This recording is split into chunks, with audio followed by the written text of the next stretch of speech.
అందరికీ నమస్కారం. Welcome back to ID media. నేను మీ ఝాన్సీ. మన ఆయుర్వేదం ప్రోగ్రామ్కి అందరికీ స్వాగతం. సో కాన్స్టిపేషన్ ప్రాబ్లమ్స్, ఈ మలబద్ధక సమస్యలతో బాధపడే వాళ్ళు కొంతమంది మెడికేషన్ తీసుకోవడానికి ఇబ్బంది పడుతూ ఉంటారు. సో వాళ్ళకి టాబ్లెట్స్ ద్వారా కాకుండా మన ఇంట్లో ఫైబర్ ఫుడ్ తినండి అని చెప్తూ ఉంటారు కదా. మరి ఈ ఫైబర్ ఇంటేక్ ఎక్కువగా తీసుకుంటే మలబద్ధక సమస్యలు ఏమైనా తగ్గే ఛాన్సెస్ ఉంటాయి. ఈ ఫైబర్ అంటున్నాం. అసలు ఈ ఫైబర్ కంటెంట్ అనేది ఎందులో ఉంటుంది, పూర్తి ఇన్ఫర్మేషన్ తెలుసుకుందాం. ప్రస్తుతం అంతా ఉన్నారు 35 ఏళ్లకు పైగా ఆయుర్వేద వైద్యంలో ఆయుర్వేద వైద్య సేవలను అందిస్తున్న చిటిపోట్ల మధుసూదన్ శర్మ గారు. మాట్లాడేద్దాం. నమస్తే సార్. నమస్తే. సార్, నిజంగా ఫైబర్ కంటెంట్తో మనం మలబద్ధక సమస్యని నివారించవచ్చా? ఈరోజు డౌట్ ఇది. నిజంగా అసలు మలబద్ధకానికి కారణమే ఫైబర్ రహితమైనటువంటి, ఫైబర్ తక్కువ అనేటువంటి ఆహారం తీసుకోవడం అమ్మా. సో ఎప్పుడైతే ఫైబర్ సఫిషియెంట్గా ఉన్నటువంటి ఆహారం తీసుకుంటామో 100లో దాదాపు 95% లేదా 99% మలబద్ధక సమస్య రాదమ్మా. అంటే అంత ఫ్రీగా మోషన్ అయిపోతుంది. సో ప్రతి చోట ప్రతి ఒక్కరు చెప్పేది కూడా, వైద్య ప్రపంచం చెప్పేది కూడా ఫైబర్ ఫుడ్ బాగా తీసుకోండి, మోషన్ బాగా ఇదవుతుంది. మోషన్ బాగా అవడమే కాకుండా ఫైబర్ ఫుడ్ తీసుకోవడం వల్ల గట్ బ్యాక్టీరియా ఈ మధ్యకాలంలో మరి ప్రపంచవ్యాప్తంగా విశేషమైనటువంటి ఆదరణ పొందినటువంటి ఇదమ్మా. ఫైబర్ వల్ల గట్ బ్యాక్టీరియా బాగా పెరుగుతుందని చెప్పేసి గట్ బ్యాక్టీరియా మీద విపరీతమైన ఫోకస్ ఏర్పడుతుందమ్మా. సో ఈ గట్ బ్యాక్టీరియా కూడా మంచి బ్యాక్టీరియా ఈ ఫైబర్ ఫుడ్ వల్ల పెరుగుతుందని చెప్పేసి కూడా ప్రపంచవ్యాప్తంగా కూడా దీనికి మంచి గుర్తింపు వచ్చిందమ్మా.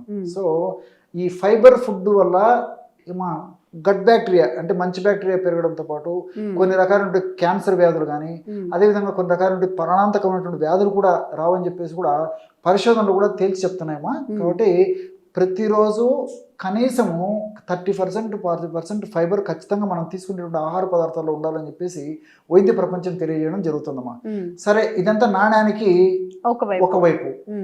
ఈ యొక్క మోషన్ సంబంధించినటువంటి అంశానికి వస్తేమా, ఫైబర్ ఫుడ్ మోషన్కి చాలా అవసరము.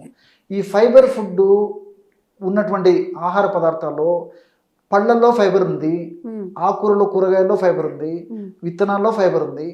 మెయిన్గా ఫైబర్ ఎక్కువ ఉన్నటువంటి వాటిని గురించి కొన్ని ప్రస్తావిస్తానమ్మా. ఇవి తీసుకోవడం వల్ల ఇంచుమించు ఎలాంటి ఔషధాలు లేకుండా మోషన్ ఫ్రీ అయ్యేటువంటి పరిస్థితి ఏర్పడుతుంది. సో ఫస్ట్ ఫ్రూట్స్ గురించి చెప్తానమ్మా. ఫైబర్ బాగా ఉన్నటువంటి ఫ్రూట్స్ దానిమ్మ, బత్తాయి, ఆరెంజ్ లేదా కమల. సో రెగ్యులర్గా ఈ ఫ్రూట్స్ తీసుకోగలిగితే మోషన్ ప్రాబ్లం ఉండదమ్మా. సో ఈ దానిమ్మ పళ్ళు పూర్వకాలం అయితే గట్టిగా విత్తనాలతో ఉండేటువంటి పరిస్థితి ఉండేది. విత్తనాలు నమిలి తినాలంటే ఇబ్బంది ఉండేది, కొంచెం కష్టంగా ఉండేది. సో ఈ రోజుల్లో మరి సీడ్లెస్ దానిమ్మ కూడా వచ్చింది కదా. సీడ్లెస్ దానిమ్మ కూడా ఉందమ్మా. సో ఒకవేళ సీడ్ కొద్ది గొప్ప ఉన్నా ఈజీగా నవలగలిగేటువంటి పరిస్థితి వచ్చింది. కాబట్టి మరి మంచిగా దానిమ్మ పండు రోజు తీసుకోవడం వల్ల చాలా చక్కటి ఫలితం కలుగుతుంది. ఫైబర్ ఎక్కువ స్థాయిలో ఉంటుంది కాబట్టి మోషన్ ఫ్రీగా అయ్యేందుకు దానిమ్మ పండు ఉన్నటువంటి ఫైబర్ చాలా చక్కగా ఉపయోగపడుతుందమ్మా. కానీ దానిమ్మ రసం వల్ల అంత ఉపయోగం ఉండదమ్మా. కాబట్టి పండ్లన్నా నమిలి తిన్నప్పుడే ఫైబర్ ఎక్కువ స్థాయిలో, అంటే సాల్యుబుల్ ఫైబర్, ఇన్సాల్యుబుల్ ఫైబర్ రెండు కూడా శరీరంలోకి పోయేదానికి అవకాశం ఉంటుంటుంది అన్నమాట. కాబట్టి ఆ విధంగా దానిమ్మ పళ్ళు మంచిది. సో రెండవది బత్తాయి లేదా కమల, ఏదో ఒకటమ్మా. సో రోజు 2 లేదా 3 పళ్ళు పై ఆ తొనల్లో స్కిన్తో అట్లే నమిలి తినేసేయచ్చు. విత్తనాలు తీసేసి ఆ తొనలు నమిలి మింగేసినా సరిపోతుందమ్మా. 2 పళ్ళు ఆవరేజ్ మీద తీసుకుంటే సరిపోతుంది. తినగలిగితే 3 తినొచ్చమ్మా. సో ఈ విధంగా తీసుకోవడం వల్ల కూడా ఈ బత్తాయి, తర్వాత ఈ ఆరెంజ్ లేదా కమలలో కూడా ఫైబర్ ఎక్కువ ఉంటుందమ్మా. సో ఇవి తీసుకోవడం వల్ల కూడా ఏమవుతుందంటేమా, ప్రేవుల్లోకి వెళ్ళిన తర్వాత ఈ ఫైబర్ ప్రేవుల్లో ఉన్నటువంటి ఆ యొక్క నీటిని కూడా బాగా పీల్చేసి మలం అంతా బాగా ఉబ్బేసేసి ఫ్రీగా ఈజీగా మోషన్ పలచబడేటట్టు కూడా ఉపయోగపడతాయమ్మా. సో కాబట్టి ఈ 2 పళ్ళల్లో ప్రధానంగా ఫైబర్ ఎక్కువ శాతంలో ఉంటుంది. కాబట్టి ఈ 2 పళ్ళు మలబద్ధకం ఉన్నటువంటి వాళ్ళు ఇది వాడుకోవడం చాలా మంచిది. ఈ బత్తాయి తర్వాత ఆరెంజ్ కూడా ఈ నమిలి తినడం వల్లనే నేను చెప్పినటువంటి ప్రయోజనం చేకూరుతుంది. కానీ మరి మిక్సీలో వేసేసి జ్యూస్ తాగితే మాత్రం ఆశించినటువంటి ప్రయోజనం దొరకదమ్మా. ఇవన్నీ షుగర్ పేషెంట్స్ తినొచ్చా సార్? తీసుకోవచ్చమ్మా, అందుకో చెప్పానమ్మా. దానిమ్మ తీసుకోవచ్చు, బత్తాయి తీసుకోవచ్చు, ఇబ్బంది లేదమ్మా. జ్యూస్ తాగితే కొంతవరకు ఏదైనా ఇబ్బంది కలగవచ్చేమో, కానీ పండుగ తీసుకుంటే దానివల్ల ప్రాబ్లం ఉండదు. మితంగా లిమిటెడ్ గా మనం రోజు రెగ్యులర్ తీసుకోవడం వల్ల ప్రాబ్లం ఉండదు. ఓకే, వెజిటబుల్స్ లో ఏముంటాయి?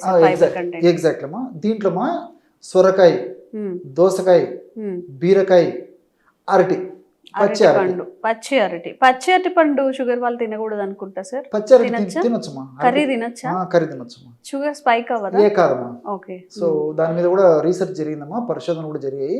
అరటి పండు అయితే షుగర్ హైక్ అవుతుంది కానీ సో ఈ అరటి కాయ వల్ల ఇబ్బంది ఉండదమ్మా, షుగర్ లెవెల్స్ పెరగవమ్మా.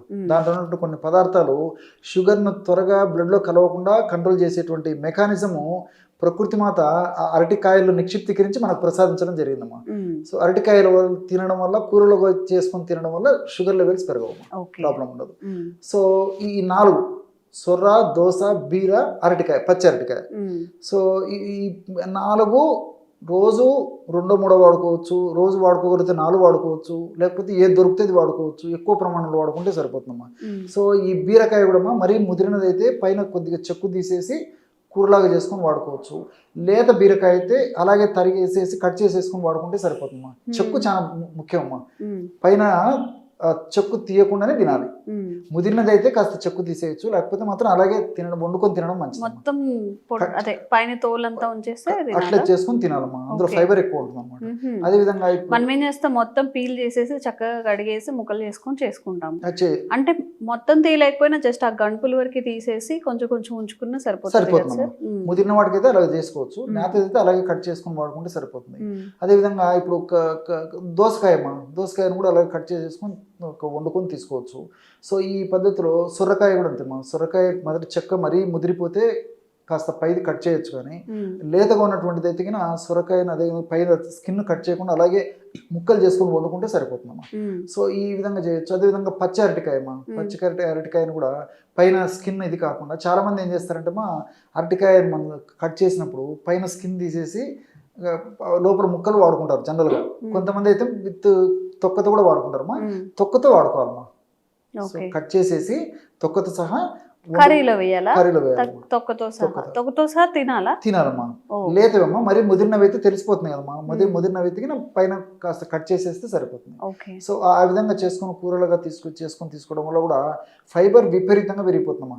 సో ఈ ఫైబర్ ఎక్కువగా ఉన్న ఆహారం తీసుకోవడం వల్ల కేవలం మోషన్ ఫ్రీగా అవ్వడమే కాకుండా నేను చెప్పినట్లు అనేక వ్యాధులు రాకుండా ఉంటాయి. గట్ బ్యాక్టీరియా కూడా బాగా వృద్ధి చెందుతుందమ్మా. ప్రేగుల్లో గట్ బ్యాక్టీరియా చాలా చాలా ముఖ్యం.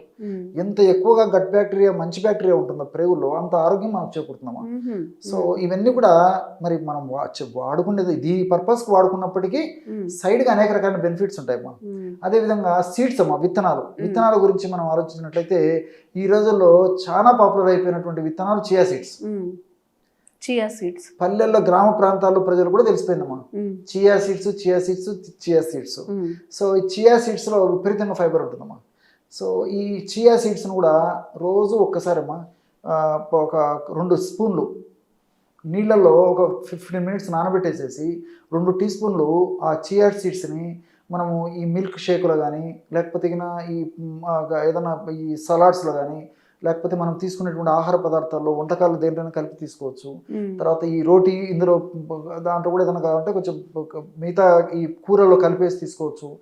ఏదో ఒక పద్ధతిలో చియా సీడ్స్ని 2 టీ స్పూన్లు ఒక 15 మినిట్స్ నానబెట్టేసేసి రోజు ఒక్కసారి తీసుకోవడం వల్ల కూడా విపరీతమైన ఫైబర్ దాంట్లో ఉండడం చేత ఈ యొక్క మోషన్ ప్రాబ్లం నుంచి బయటపడవచ్చు. సో నేను చెప్పినటువంటి ఈ పదార్థాలన్నీ కూడా ఈ ఫ్రూట్స్, అదేవిధంగా వెజిటబుల్స్, తర్వాత ఈ సీడ్స్ రోజు నేను చెప్పినటువంటి పద్ధతిలో వాడుకోవడం వల్ల ఇంచుమించు 100లో 95% లేదా 99% అని కూడా ఒక చెప్పుకోవచ్చు. వేరే మెడిసిన్స్ కూడా అవసరం ఉండదు. కాల విరేచనం, మోషన్ బాగా ఫ్రీగా అయిపోతుంది. దీనివల్ల మరి అన్ని మనకు సైడ్ బెనిఫిట్స్ ఉంటాయి, ఎలాంటి సైడ్ ఎఫెక్ట్స్ ఉండవు. ఓకే, అసలు తింటూనే చక్కగా మలబద్ధకాన్ని నయం చేసుకోవచ్చు అంట. బాగుంది కదా కాన్సెప్ట్. ఫైబర్ అంటే మనకి ఎంతసేపు పొట్టు ధాన్యాలు అంటే పాలిష్డ్ రైస్ కాకుండా ముడి బియ్యం తినండి అని చెప్తుంటారు. ముడి బియ్యం మాత్రమే కాకుండా ఫ్రూట్స్లో ఉన్నాయి, వెజిటేబుల్స్లో ఉన్నాయి, సార్ చెప్పినట్టు చిరుధాన్యాలు ప్లస్ సీడ్స్ అందులో కూడా ఉన్నాయి. కాబట్టి ఇంటేక్ చేసుకోండి, తప్పకుండా మంచి రిజల్ట్ అనేది ఉంటుంది. Thank you sir.